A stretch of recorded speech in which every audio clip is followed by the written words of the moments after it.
চিপাঝাৰ বিধানসভা সমষ্টিৰ ডিপিলা, লাউজান, গড়খুটি আৰু টেঙাবাৰীতো অসম গণ পৰিষদৰ ৪১সংখ্যক প্ৰতিষ্ঠা দিৱস আৰু গণশিল্পী জুবিন গাৰ্গৰ শ্ৰদ্ধাঞ্জলি অনুষ্ঠান। চিপাঝাৰ বিধানসভা সমষ্টিৰ উদ্যোগত ডিপিলা, লাউজান, গড়খুটি আৰু টেঙাবাৰীত অসম গণ পৰিষদৰ ৪১সংখ্যক প্ৰতিষ্ঠা দিৱস আৰু গণশিল্পী জুবিন গাৰ্গৰ শ্ৰদ্ধাঞ্জলি অনুষ্ঠানত পুৱা বন্তি প্ৰজ্বলন, পতাকা উত্তোলন, শ্বহীদ তৰ্পণৰ পিছতেই গণশিল্পী হিয়াৰ আবদ্ধ জুবিন গাৰ্গলৈ শ্ৰদ্ধাঞ্জলি অনুষ্ঠান অনুষ্ঠিত হয়। প্ৰতিষ্ঠা দিৱসত অসম গণ পৰিষদৰ কেন্দ্ৰীয় উপসভাপতি ডক্টৰ জয়নাথ শৰ্মাই জুবিন গাৰ্গৰ চৰ্চিত গীত পলিটিক্স নকৰিবা বন্ধু গীতৰ আদৰ্শৰে আগবাঢ়ি যোৱাৰ কথা কয়। সভাত দৰং জিলা অগপৰ সভাপতি কমলেশ্বৰ বৰুৱা, পশ্চিম দৰং প্ৰেছ ক্লাবৰ সভাপতি জয়ন্ত কাকতি, চমক কলিতা, ভূপেন কলিতা, কুলেন কলিতা, বাবুল কলিতা, জিদাল কলিতাকে আদি কৰি বিভিন্ন বিষয়ববীয়াৰ লগতে যুৱ পৰিষদৰ সাধাৰণ সম্পাদক হামিদুৰ ৰহমান উপস্থিত। সুনীল চহৰীয়া report, AIN live.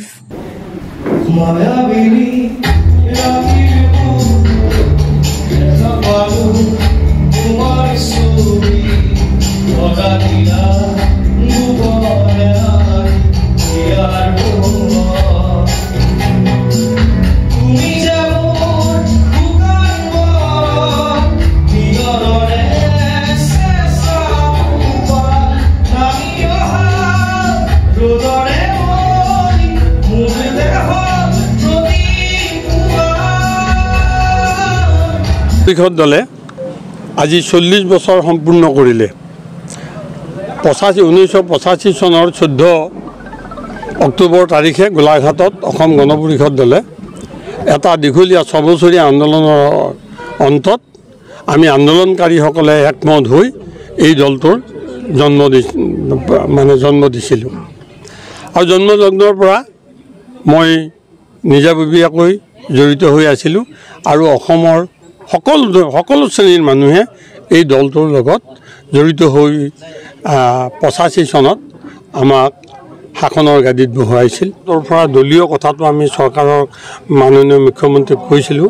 CISIT special investigation team এইটো গঠন কৰি দিয়াৰ পিছত আমি তেখেতসকলক আমাৰ চৰকাৰক কৈছিলোঁ, মাননীয় মুখ্যমন্ত্ৰীক কৈছিলোঁ যে এটা ন্যায়িক তদন্তৰো ব্যৱস্থা কৰিব লাগে। তদন্তটো এনেকুৱা হ'ব লাগে, কোনো দোষী যাতে হাৰি যাব নোৱাৰে। তদন্তৰ গোটেই ব্যৱস্থাটো এয়াৰটাইট হ'ব লাগে। কোনো ফুটাৰে, কোনো সুৰুঙেৰে যাতে কোনো হাৰি যাব নোৱাৰে, এই কথা এষাৰ কৰিবৰ কাৰণে, এই ব্যৱস্থাটো কৰিবৰ কাৰণে চৰকাৰক আমি দাবী দিছোঁ। জুবিনৰ মৃত্যুক লৈ, এই মহান শিল্পীগৰাকীৰ মৃত্যুক লৈ বহুত ৰাজনীতিত আৰম্ভ হৈছে। অসম গণ পৰিষদ কিন্তু তাৰে আমি ৰাজনীতি কৰিব খোজা নাই আৰু সেইকাৰণে আমাৰ এই প্ৰতিষ্ঠা দিৱসত আজি সংগতি ৰাখি আমি মূল কাৰ্যসূচী লৈছোঁ যে আজি জুবিন গাৰ্গক আমি শ্ৰদ্ধাঞ্জলি জনাম আমাৰ দলীয় তৰফৰ পৰা। আৰু আপোনালোকে জানে গোটেই ৰাজনৈতিক দলসমূহৰ ভিতৰত ৰাজনৈতিক দলৰ ধ্বজাৰ তলত আমি এই দীঘলী পুখুৰীৰ পাৰত আমি প্ৰথম তেখেতৰ 15 দিন যিদিনা হৈছে সেইদিনাখন আমি এটা দলীয় কাৰ্যসূচী, শ্ৰদ্ধাঞ্জলিৰ কাৰ্যসূচী কৰিছিলোঁ। আৰু এতিয়া আপোনালোকে চাওক যে জুবিন গাৰ্গৰ আমাৰ ৰাজনৈতিক নেতাসকলৰ কাৰণে, ৰাজনৈতিক কৰ্মক্ষেত্ৰ যিসকল আছে তেওঁলোকে সকলোৱে মই আহ্বান জনাইছোঁ, তেওঁৰ এটা আদৰ্শ, তেওঁ কৈ যোৱা কথা এটা তেওঁলোকে ৰাজনৈতিক সংকল্প হিচাপে ল'ব লাগে। তেওঁ কি কৈছে?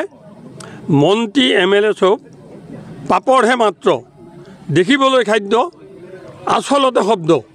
আমি পাপৰৰ নিচিনা শব্দ পলিটিচিয়ানবিলাক, ডাঙৰ লেকচাৰ মাৰোঁ, ডাঙৰ কথা দিওঁ, ডাঙৰ প্ৰতিশ্ৰুতি কৰোঁ, প্ৰতিশ্ৰুতি দিওঁ ৰাইজক, আৰু আমি আমাৰ প্ৰতিশ্ৰুতি ৰক্ষা নকৰোঁ। সেইকাৰণে মই এই আদৰ্শ সংকল্প হিচাপে লৈছোঁ। আৰু সকলো ৰাজনৈতিক নেতাক জুবিন গাৰ্গক যদি তেওঁলোকে ভাল পায় তেনেহ'লে এই আদৰ্শটো ৰাজনৈতিক নেতাসকলে তেওঁলোকে জুবিন গাৰ্গে কি বিচাৰিছে, কথাৰ শব্দৰ ফটুকা মাৰিবলৈ মানা কৰিছে। তেওঁ কৈছে যে কৰ্মৰে তোমালোকে আগবাঢ়া, ইনডাইৰেক্ট এই কথাটো কৈছে। সেইকাৰণে সকলো ৰাজনৈতিক নেতাই আমাৰ এই জুবিন গাৰ্গৰ মহান শিল্পীগৰাকীৰ যি তেওঁ ভাবিছিল ৰাজনৈতিক নেতাসকলৰ কেনেকুৱা হ'ব লাগে, ৰাজনৈতিক নেতাসকলে এই সংকল্প ল'লে যে আমাৰ কৰ্ম আমাৰ আদৰ্শ হ'ব লাগে, কৰ্মৰ জড়িত লাগে। আৰু অসমৰ সমূহ ৰাইজক এটা কথা কৈছোঁ, জুবিন গাৰ্গক আমি দৈহিকভাৱে আমি হেৰুৱাইছোঁ, কিন্তু আমাৰ মনৰ সত্তাত আমি সদায় তেওঁক জীয়াই ৰাখিব লাগিব। বিশাল ব্ৰহ্মপুত্ৰ যেনে যিধৰণে যিমান দিনলৈ বৈ থাকিব, সিমান দিনলৈ প্ৰত্যেকগৰাকী অসমীয়াৰ অন্তৰত যাতে আমি জুবিন গাৰ্গক জীয়াই ৰাখোঁ, সেই অসমৰ ৰাইজক মই এই অনুৰোধ কৰিলোঁ।